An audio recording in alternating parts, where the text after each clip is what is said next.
बैठे हुए हमारे साथी हेमंत कुमार जी। पहले हेमंत कुमार जी आपके पास आना चाहता हूं। झारखंड से चलेंगे महाराष्ट्र तक और बीच में दिल्ली आएंगे, जरा सा फिर से वो जो न्यायपालिका है उसका कितना प्रभाव दोनों राज्यों के इन चुनावों पे पड़ रहा है वो भी समझेंगे। लेकिन आज का चुनाव बाजी पलटते हुए दिखाई देता है क्या? धन्यवाद राजीव जी।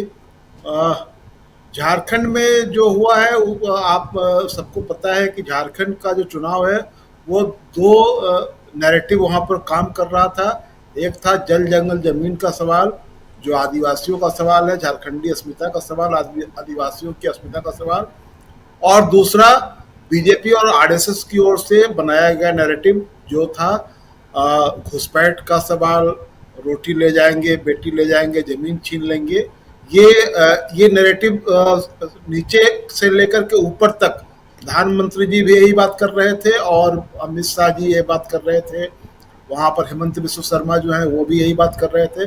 तो पूरे झारखंड के चुनाव को पोलराइज करने की भरपूर कोशिश हुई, लेकिन जो चुनाव में जो दिखा है, जो मतदान के दौरान जो रुझान दिखा है, उससे ये लग रहा है कि झारखंड के लोगों ने झारखंडी अस्मिता, जल जंगल जमीन का जो सवाल है वो आज के दौर में सबसे महत्वपूर्ण सवाल है झारखंड के लिए।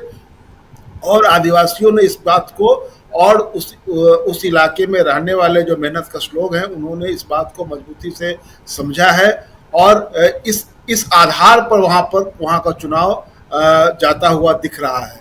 तो जो अभी तक की जो कोशिशें हैं उस कोशिश में आज तो कई दिग्गजों के दाव में ये किस्मत वहाँ पर दाव पर लगे हुए हैं आज के चुनाव में, और उसमें खास करके कई पूर्व मुख्यमंत्री के घर के लोग हैं जिनकी किस्मत वहाँ दाव पर लगी हुई है।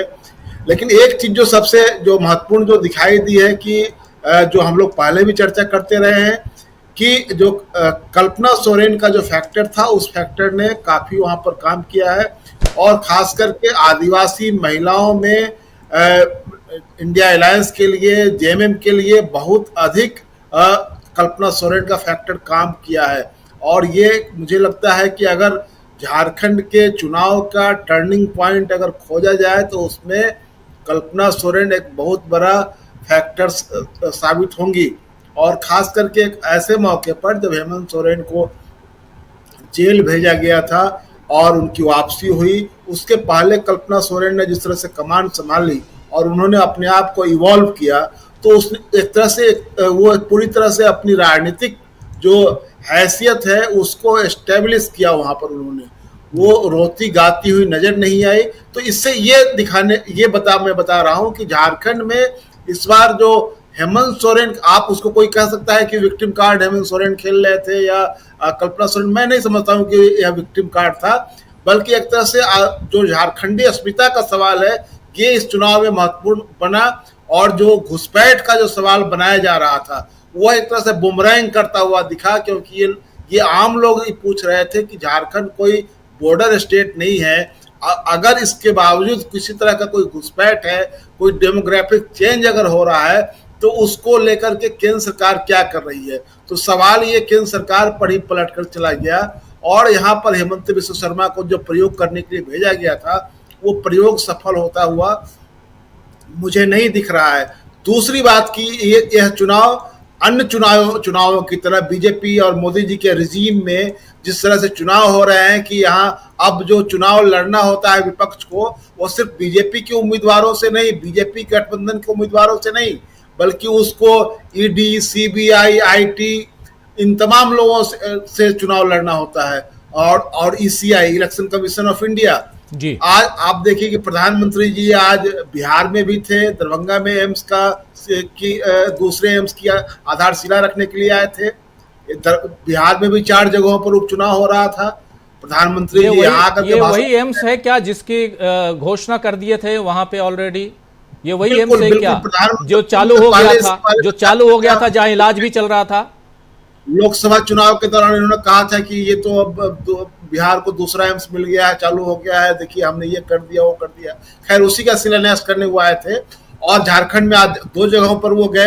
तो ये चुनाव आयोग एक तरह से किस तरह इनके पक्ष में खड़ा है, और सारी एजेंसियां खड़ी है, जिस तरह से छापे पड़ रहे थे लगातार बैक टू बैक। ऐसा तो था नहीं कि किसी कातिल को पकड़ना था पुलिस को, इसलिए पुलिस लगा दी गई थी।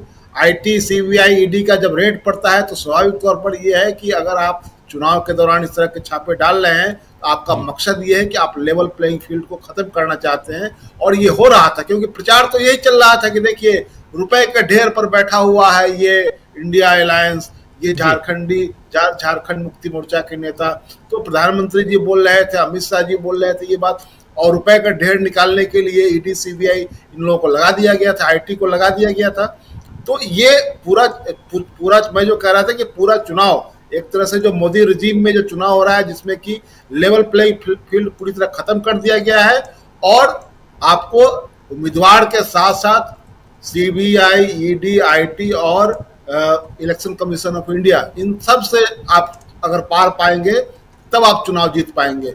लेकिन झारखंड में जो दिख रहा है वो साफ दिख रहा है कि वहां पर इनका तमाम प्रयोग जो है वो सफल होता हुआ नहीं दिखाई दे रहा है। बिल्कुल। वहां सिर्फ एक दिक्कत जो मुझे नजर आई वो थी कांग्रेस के पार्ट से, जो कांग्रेस को 30 सीटें दी गई, उस 30 सीटों पर अगर कांग्रेस बेहतर परफॉर्म कर पाएगी तो ये अलायंस के लिए ज्यादा फायदेमंद होगा। अन्यथा बिहार में यह प्रयोग एक बार देखा जा चुका है 2020 में। बिल्कुल कांग्रेस ने जी और उसका नुकसान उठाना पड़ा था। तो यहाँ लेकिन यहाँ एक चीज है जो कि रिपोर्ट आ रही है कि अगर कांग्रेस की तरफ से थोड़ा अगर डेंट होता है तो उसकी भरपाई आरजेडी और सीपीआईएमएल की ओर से हो सकती है, क्योंकि इनकी जो सीटें हैं वो बढ़ पक्ष में। राजीव जी, झारखंड में मैं समझता हूँ कि एंटी इनकम्बेंसी का कोई मसला था नहीं, इसलिए कि आप देखें कि जब से हेमंत सोरेन की सरकार बनी झारखंड में, तो उस सरकार को गिराने, उस सरकार को दबाने की तमाम कोशिशें चलती रही, और पूरा वहाँ ये चर्चा इसी बात पर होती रही थी कि ये सरकार अब जाएगी तब जाएगी, और अंत में उनका जो दाव चंपई सोरेन पर गया उस दाव का भी कोई असर नहीं हुआ। तो वहाँ तो एक तरह से ये वहाँ विलेन तो केंद्र सरकार बनी हुई थी। हेमंत सोरेन को जेल भेज करके फिर हेमंत सोरेन को बेल मिली, और उसमें जो कोर्ट की जो टिप्पणी थी, उस टिप्पणी ने पूरी तरह से पूरे देश में एक संदेश दिया कि किस तरह से हेमंत सोरेन को जबरन जेल में डाला गया था। तो एंटी इनकम्बेंसी तो वहाँ इन्होंने बनने नहीं दिया, जो बीजेपी ने नहीं बनने दिया, केंद्र सरकार ने नहीं बनने दिया। वो लगातार सरकार से ऐसे लड़ते झगड़ते रहे कि अब उनका पैसा रोक करके रखा हुआ है। अभी भी जो चुनाव में बड़ा मुद्दा बना है, लगभग 1.5 लाख करोड़ रुपया उन्होंने रोक करके रखा हुआ है झारखंड का।